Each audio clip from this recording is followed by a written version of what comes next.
Hi, I'm Ernie, and today we're going to be doing the water change on my Aqueon 65-gallon aquarium with my Aqueon Aquarium Water Changer here. So if you're anything like me, you hate doing water changes. It's not the funnest thing about the hobby. Back in the day, I used to take buckets and just bucket the water out, and it took forever. A suction like this really helps out. Alright, so step one is we're going to want to remove the top piece of our water changer. So just unscrew it. And be careful when you remove it because there is a washer inside. And the last thing you want to do is lose your washer down the drain or whatever. It basically keeps it from having water spill out the sides of it. So you need this.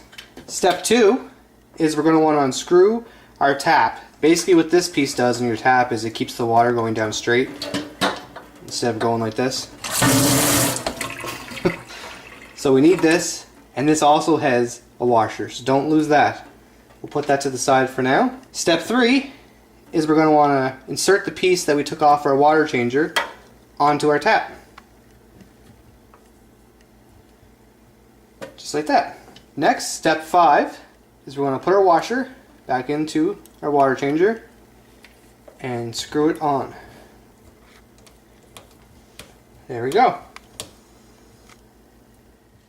So now we're going to walk to our tank with the other end of the water changer. And mine's great because it's 30 feet long, so I never have to worry about not making it to your tank.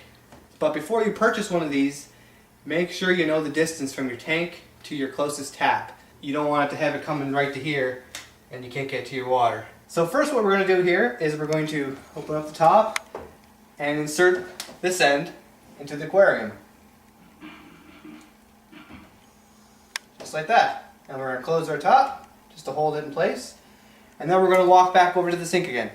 So now we're back to the sink, and what we're going to do is we're going to turn the tap on, and that's going to create the suction from our tank up the hose down into our sink. So we'll watch it here. Oh, there it goes. And once the water comes up, you can turn your tap down a little bit because now the suction has happened. Let's go over to the tank and take a look. So now that we're here, you'll see the water level going down because of the suction. But I always recommend when you're doing a water change is that you unplug your filter and to unplug your heater. And you're good to go. Now we wait for the water to go down.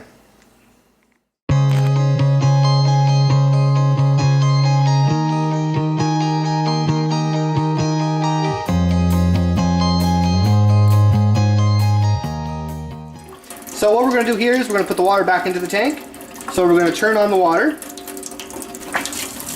from our tap and make sure the temperature coming out of the tap is about the same, as close as you can get to the temperature that's in your tank. That feels about right. So what we're going to do here is we're going to turn this lever and it'll shoot the water directly from the tap into our tank.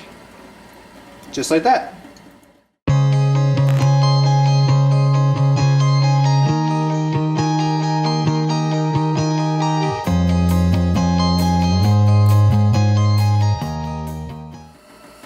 So now the tank is full, we're going to turn off the tap.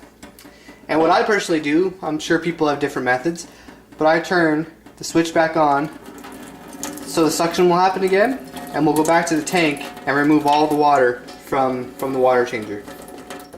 So I took the end out of the tank, and so what we're going to do is we're going to get all the water out of the hose. Now the trick to this is you have to have the hose over the height of where your sink is. If you're under your sink, you're not going to drain the water out. Rolling it in.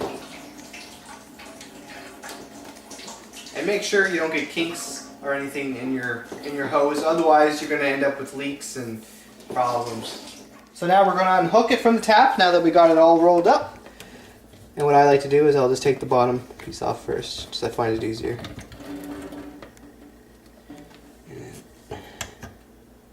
Easy as that. I hook it on here.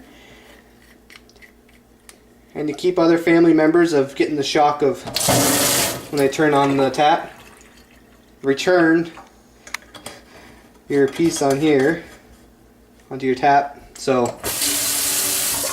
the water's a little nicer. So as you can see, it makes water changes very easy. It wasn't very hard at all. I didn't have to lift any buckets or move any heavy water around the house. And something I forgot to mention while we were doing that is you can use this as a vacuum too, and vacuum up the bottom of your tank any dirt in the gravel, it'll suck that up really good. And I hope this video was very informative for you and helps you learn how to use the Aqueon Water Changer. Thank you very much. Bye.